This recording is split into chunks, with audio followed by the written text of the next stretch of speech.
Tuning in. More than 8 million Texans have gotten the okay to start using local tap water again. This comes after the winter storm freeze that left residents in the city of Austin on a boil water notice and with little water at all. This notice was issued as a result of the freezing temperatures causing water disturbance pressures to decrease, which can result in various forms of ill-causing bacteria. Although the notice has been lifted, water officials urge residents of Austin to run their sinks for at least 1 to 2 minutes before using or ingesting the water. Worker safety should be the priority during the pandemic. Jasmine Nguyen spoke with an employee working for one of the most profitable companies during the pandemic. Since the pandemic hit, mega e-commerce company Amazon has become essential for people to receive their necessities, including groceries and personal protective equipment. Despite Amazon's popularity, they have received criticism for their treatment of workers. Earlier this month, Amazon paid the Federal Trade Commission $61.7 million after an investigation determined Amazon had stolen around $62 million in driver's tips. Soon after, CEO Jeff Bezos announced he was stepping down. A New York warehouse has attempted to sue based on accusations that Amazon has not followed guidelines for workplace safety. I spoke to Amazon employee Claudia Gonzalez to get an inside look on what it's like to work for Amazon during the pandemic. They have provided us with masks that we could wear every day, gloves, sanitizers. They've also have a cleaning crew that comes in every single day.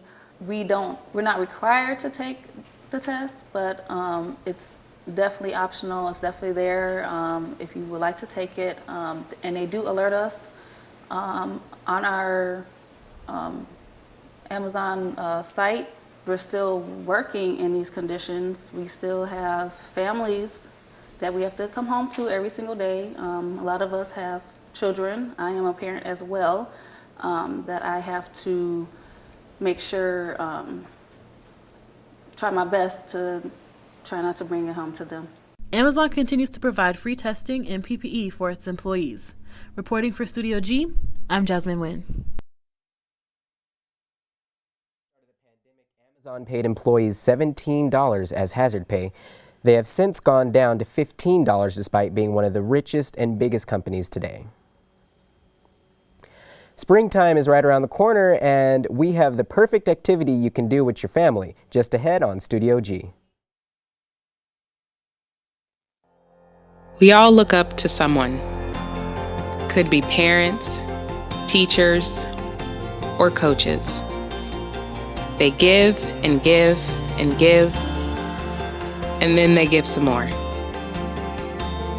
Their impact, immeasurable. Their sacrifices, too many to count. So to all the mentors in our lives who helped us get to right here and now, thank you. Welcome back to Studio G. Visitors are heading to Lake Mead as spring weather is approaching. We take a look at one family's reason to hike Lake Mead. Before the weather hits record highs, Lake Mead National Park has many trails for visitors to hike as well as scenic outlooks. These COVID-safe activities provide outdoor fun and family bonding. The Historic Railroad Trail is a hot point for easy and beautiful sights as it showcases views of Lake Mead and the tunnels.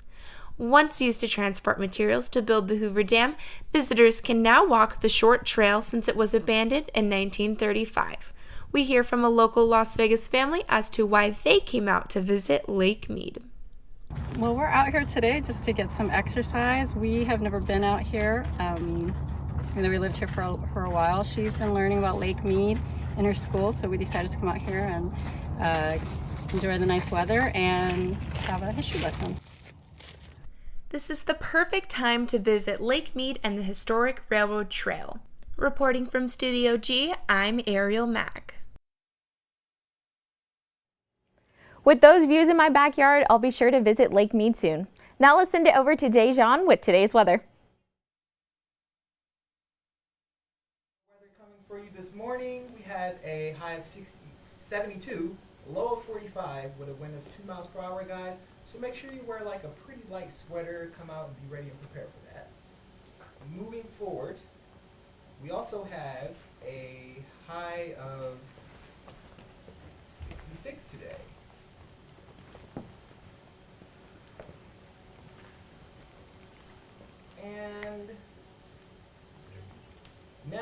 I'm going to move forward to our overcast for everything in the entire area. We have North Las Vegas at a high of 67. Over in Centennial, we have 65 degrees. In Nellis, we have 64. So make sure you guys kind of bundle up over there. It's getting a little chilly. And over in Summerlin, we have 65 degrees high. And here in the city, we have 67. And tonight, guys, make sure you bundle up. It's going to get pretty chilly as we go into 61 degrees. Clear skies, low of 45, guys, with a wind of 3 miles per hour. And moving forward, guys, to our 5-day forecast. Starting Wednesday, we have a sunny skies of 73 degrees. Going into Thursday, we have 61 degrees, breezy, guys. So make sure you guys are bundling up around that day. It may get cooler towards the end of the day. Friday, we have 66 degrees, sunny. And towards the weekend, we actually have 63 as well as 59 degrees on Sunday. So it goes back down, guys. So the temperatures are moving up and down. So you guys have to prepare for that this weekend and everything you do. Moving forward, guys, that's our forecast. Going back to break.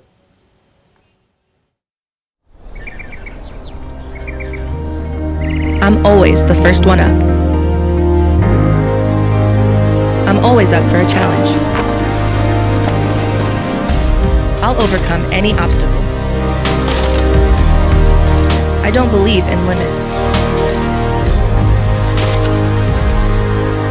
I refuse to be average.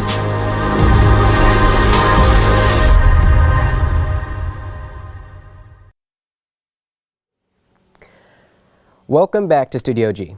Yesterday it was announced by our UNLV president with Keith Whitfield and Provost Chris Healy that the university will not hold in-person commencement ceremonies this spring due to the ongoing public health risks. However, the commencement is planning to still work to deliver a virtual experience that honors and showcases each graduate. The pandemic has been very challenging for our underclassmen at UNLV. With so much being closed to the community, new students won't have a chance to enjoy a normal college experience. We have more from Dejan at the Degree.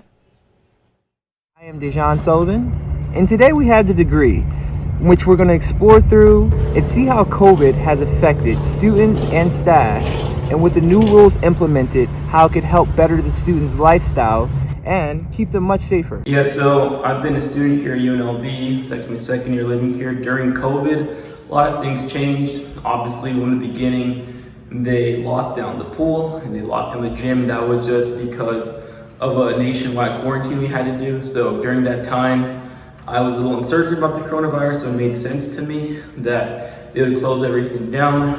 After a while, I figured it out that coronavirus, my opinion, I had a bunch of friends who had it and they all recovered just like it would be the flu. So after that, they started opening things back up, which I completely agree with. I think we should have freedom that if you want to stay home, then stay home. If you don't want to stay home, then don't stay home. But I understand some people have concerns, they don't have to go out. In addition to the students at the Degree, staff have also been very concerned and aware of the new rules implemented for the health and safety of everyone who enters the facility. It's helped pretty good, having to wear a mask, on campus and the hallways now. I feel like it's, especially putting billboards up inside the hallways, so people know what to do and, rules and regulations of it. And just, wearing your mask and just stay safe. And if you feel sick, stay home and, follow the guidelines. If you feel sick, 14 days, or I think it's 14 days. And it's just, some people don't like it, but it's just trying to keep everybody safe equally. We hope to see academics back to normal in the future. These UNLV students are stepping up this monumental time. Triana Gondo has more. At a time of need, UNLV students from our very own School of Nursing are stepping up to administer the COVID-19 vaccine. In a recent meeting, nursing students throughout different levels discussed their game plan of when they'll begin this process and how they're going to prepare for it.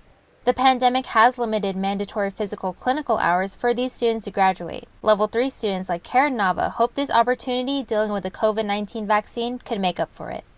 And it's also a way for us to keep practicing our skills there's tons of us too, and we're all eager to help out the community. So I think it's just a perfect opportunity to not only help us develop, our skills, but also to help speed up the process of having everyone get vaccinated, because there's a lot of people that needs vaccinations. With the support and training provided by faculty, Karen feels confident going into this once-in-a-lifetime opportunity. I'm just very positive about it. We're making a difference. We're like these baby nurses, ready to kind of fly out and onto the real world. The school is also opening up this chance for Level 1 students who are just starting out in the program. Level 1 students like Sean Francia probably didn't expect to jump into a task this big during their first semester of nursing school. We haven't started clinicals yet, and this is our first hands-on patient nurse-to-patient interaction. Rest assured, this unique experience will help sharpen their skills as student nurses, vaccinate people in need, and help out the community, one shot at a time. Reporting for Studio G, I'm Triana Gondo. You can catch these nursing students along with members of the UNLV School of Medicine and Public Health distribute the vaccine right here at the UNLV Student Union as early as mid-March. Coming up, we speak to student athletes and their view on the ongoing national dilemma. For generations, America's veterans have stepped up and made great sacrifices to protect our families and our freedoms. But today, with the COVID-19 crisis, many veterans are struggling just to get by. Thousands have lost their jobs or closed their businesses, leaving them unable to provide for their families or get the care they need. More than 50% are 60 or older. Many have disabilities and chronic health conditions. It's time for all of us to step up to help those who have given so much. At DAV, we've been helping America's ill and injured veterans for 100 years. But right now, the need is greater than ever. Give to the DAV COVID-19 Relief Fund and help us provide critical services and financial assistance to veterans who are struggling. Go to dav.org/helpvets or call now. Your donation will make a life-saving difference for our nation's heroes. Welcome back to Studio G. With the pandemic forcing schools in the Valley to cancel their sports season, some schools have found a way to bring new life to their sports programs. Jerron Turner met up with a small charter school with big plans. Vegas Valley Sports. An unlikely change will be coming from a small K-12 school in 2021. Word of Life Christian Academy puts their athletic hopes in the very capable hands of a new athletic director that everyone's very excited about. Yeah, I'm the athletic director here. Former athletic director, was the head basketball coach here. He did some great things. Brought the school their first basketball championship here. He moved on to bigger and newer ventures, and I stepped into his shoes. Charles Ely, the 37-year-old AD, is no stranger to next-level sports, earning football scholarships to UNLV and Fresno State before having a 6-year career in arena football. And with WLCA slated to start a football program in 2021, Coach Ely is excited. It's a big thing, all right? It's a game changer. All right? I'm fired up about it. Me and the AD, I'm just trying to change the culture of Word of Life, all right? Like I said, we're kindergarten. We have a middle school as well as a high school. So I'm starting those kids. My son is in kindergarten. All right, I work out the kindergartners, first grade, second grade, all the elementary school. I'm starting to train them. I'm putting in a strength and conditioning program for them. I'm trying to get them and groom them young. All right, so by the time I get them in middle school and high school, they're ready to go. Before this reporter left, we had to ask Coach Ely one last thing about the expanding program at WLCA. The end goal for all this is to. The end goal for all this is just to be a championship winning program where kids want to come. All right, I want to be able to build this thing as big and Turner reporting for Studio G. Back to you guys at the studio. This is positive news in the Valley. The team Word of Life plans to begin as an 8-man football team before earning up to a full 11-man status. Now we'll toss it over to Lewis with our interview for today. Hi guys, welcome to today's interview where we'll be talking about a very controversial issue that's been up for great debate in the current political climate, and that is of trans women competing in professional sports. With me, I have two UNLV athletes who will give their take on the matter. Would you guys please introduce yourselves? Hi, my name is Sarah Koopmans. I'm from Canada and I've been swimming for about 12 years now. I swim now for UNLV and I specialize in the sprint butterfly races. I hate that stroke, it's so hard. And I'm Ruby Howell. I'm also a member of the UNLV swim and dive team. I've been swimming for about 9 years now, and I specialize in the IM and the breaststroke races. I was good at that. That's what I did. Okay, so just to start us off, do you think there's room for trans women to compete with cisgender women in professional sports? Yes, absolutely. I feel so lucky to have been able to be a part of an athletics team and be able to compete in sports. And I wouldn't want to take that opportunity away from anyone else because of their sexual identity. That's great to hear. And Ruby, do you think it plays, like when someone transitions, plays a role at all in whether they should be allowed to compete or not? Yeah, I don't know too much about it, but I do know if that someone transitions before puberty, their testosterone levels can be roughly the same as a cisgender woman. But if they transition after puberty, it can be up to 3 times higher. So I feel like with more research and a better understanding of the topic, we can say something a little bit more concrete. That's exactly how I feel too. We have to do like so much more debate and understanding before we can actually come to a conclusion. And this question is back to you, Ruby. How do you think this topic, like allowing trans women to compete in professional sports, do you think that would change the industry, or do you think that would it would still be like how we know it?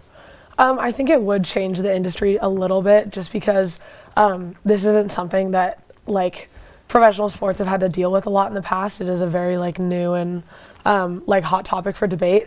But I do think in the long run it would have a positive impact on the way that professional sports are run just because it would be a lot more inclusive. And I think there are ways that we can like implement different rules and regulations in order to accommodate trans women participating in sports. Like an example with swimming would be maybe having them compete in like a separate heat or giving them some sort of like time handicap depending on like what their testosterone levels are. Yeah, I think that's a great way to look at it, that we should always try to accommodate other people, whether instead of like excluding them. And Sarah, this next question is for you. Do you think, well, just because you're a professional athlete, do you think it matters what type of sport they do? Like, do you think it varies, depends on like, let's say they're doing wrestling or basketball versus like swimming and golf? Like, what do you think about that? Yeah, I do think it depends on what sport you do. I don't know too much about the other sports, but I do know that swimming is a very, very precise sport, and in almost every race it comes down to like milliseconds, like the 10th of a second. So I think that any slight advantage can make a difference, whereas a sport like wrestling, for example, when it's based on weight class, would be a little bit of a different story. But I feel like we can get everything kind of organized and it'll make sense. I don't know. That's a good way of looking at it. I think it's really important to make sure we can make it as fair for everyone as possible, but also accommodate those who want to have a room in that space. Yeah. And before we wrap this up, I want to know, do you guys feel comfortable competing with trans women? If there was like trans athletes on the swim team, would you guys feel comfortable with that? Absolutely. I think like I said, under the right regulations and implementations, nothing would make me happier than to see people doing what they love. Yeah, I agree. Well, thank you guys for being here, and I can't wait to see you guys win at the swim meet this year. And we will be right back to Studio G after the break.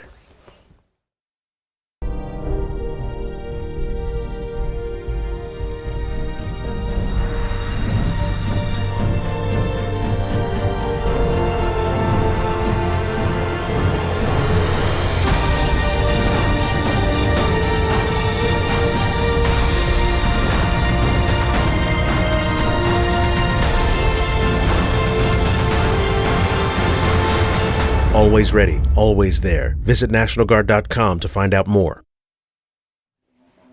Tiger Woods was involved in a single car crash that left just at 7:12 a.m. Yesterday morning in Southern California. He was taken to the hospital for emergency surgery, sustaining multiple leg injuries. Reports say Woods was the only occupant in the vehicle. The 45-year-old golfer is now responsive and recovering in Harbor UCLA Medical Center. We will keep you updated as new developments are released. Well, that's all the time we have for today. Be sure to tune in tomorrow at noon for more Studio G. I'm Yavni Gully. And I'm Anthony Ramos. Thank you for tuning in today.